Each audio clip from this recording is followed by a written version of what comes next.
গেল বছরের এদিন মাইলস্টোন স্কুল অ্যান্ড কলেজের একটি ভবনে একটি প্রশিক্ষণ বিমান বিধ্বস্ত হয়ে প্রাণ হারান শিক্ষক, অভিভাবক ও শিক্ষার্থীসহ ৩৬ জন। ভয়াবহ এ ঘটনার এক বছর ঘিরে ক্যাম্পাসে শোক ও দোয়া অনুষ্ঠানের আয়োজন করেছে কলেজ কর্তৃপক্ষ। এ নিয়ে আরও জানাতে সেখান থেকে যুক্ত হচ্ছেন সহকর্মী আতিক মেজবা লগ্ন। লগ্ন, জানাবেন মাইলস্টোন ট্র্যাজেডির এক বছরে আজ কলেজ প্রাঙ্গণে কি কর্মসূচি থাকছে আর কি বলছেন এ ঘটনায় ভুক্তভোগীরা? অন্যায় সকাল থেকে আমরা দেখেছি যে সেখানে এক দফায় দোয়া আয়োজন করা হয়েছিল এবং চিঠির মাধ্যমে স্মৃতিচারণার যে কার্যক্রম সেটি এখন পর্যন্ত আমরা দেখেছিলাম যে চিঠি লিখে তাদের যে হারানো স্বজনরা রয়েছে, হারানো বন্ধুরা রয়েছে তাদেরকে স্মরণ করেছে এবং সেই জায়গা থেকে নিশ্চিত করা হয়েছে সে বিষয়টি আমরা দেখেছি।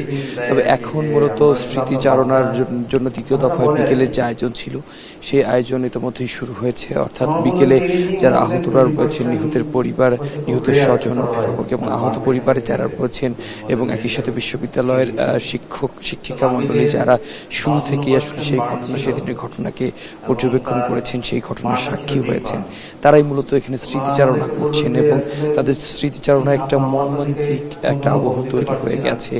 এই কলেজটির যে অডিটোরিয়াম রয়েছে, এই কেন্দ্রীয় অডিটোরিয়ামে আমরা আসলে কথা বলছিলাম এখানে যারা অভিভাবকরা রয়েছেন তাদের সাথে।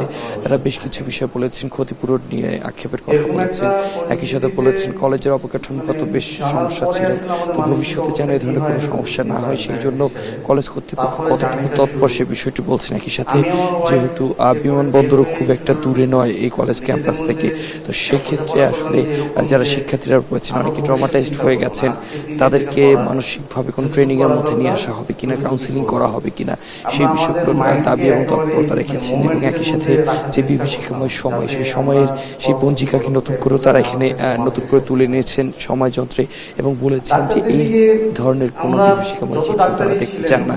এবং আরেকটি বিষয় নিশ্চয়ই জানা আছে যে আজকে দুপুরে সকালের পর থেকেই যেহেতু burn and plastic surgery institute সেখানে অভিভাবকদেরকে নিয়ে একটি আয়োজন হয়েছিল এবং সেখানেও কিন্তু তারা অনেকগুলো দাবি জানিয়েছিলেন এবং সেখানেও যে বলেছিলেন যে মূলত আসলে তারা চান না যে আর কোনো ক্ষতি হোক, তারা ক্ষতিপূরণের থেকেও চান যে ভবিষ্যতে যেন এই ধরনের কোনো ঘটনা হয় সেদিকে তৎপরতা ঠিক রাখতে হবে।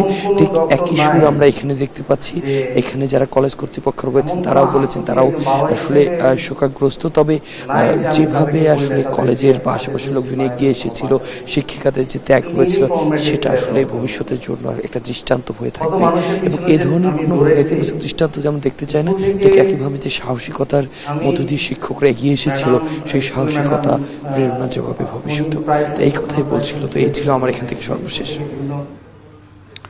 মাইলস্টোন ট্র্যাজেডির এক বছরে কলেজ প্রাঙ্গণে বিভিন্ন কর্মসূচির বিস্তারিত জানাচ্ছিলেন সহকর্মী আতিক মেজবা লগ্ন।